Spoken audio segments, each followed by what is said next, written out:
lokasi dugaan penimbunan sembako bantuan presiden yang berlokasi di Kelurahan Tirtajaya, Kecamatan Sukmajaya, Kota Depok.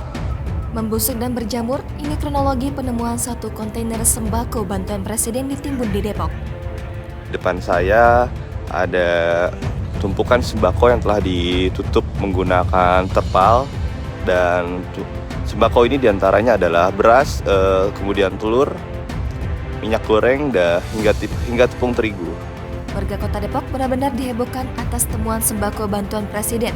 Sebanyak satu kontainer yang tertimbun di lapangan KSU Tirtajaya Sukmajaya, Kota Depok. Bau busuk menyengat pun santer tercium.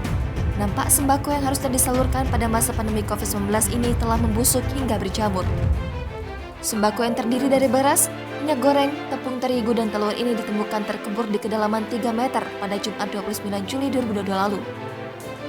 Pantauan Tribun Jakarta di lokasi pada Minggu 31 Juli 2022, tumpukan sembako ini telah ditutup terpal berwarna biru.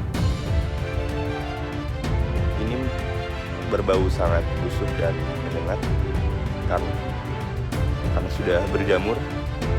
Garis polisi pun telah terpasang di lokasi kejadian dan beberapa karung beras telah terbuka hingga tercecer di tanah.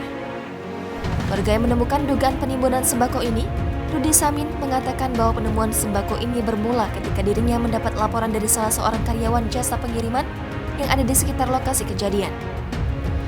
Untuk informasi, lokasi lapangan KSU yang menjadi tempat penemuan dugaan penimbunan sembako ini memang berseberangan langsung dengan gudang kantor jasa pengiriman tersebut. Karyawan jasa pengiriman barang itu pun memberitahu Rudi bahwa ada penimbunan sembako di lapangan KSU. Rudi kemudian langsung mencarinya, pada hari pertama tidak ketemu. Hingga pencarian hari ketiga, Rudi dengan menggunakan eskavator akhirnya menemukan sembako itu pada Jumat kemarin. Rudi mengatakan tumpukan sembako yang terpendam di dalam tanah ini bertuliskan bantuan presiden. Polisi juga sudah datang ke lokasi tempat penemuan sembako ini.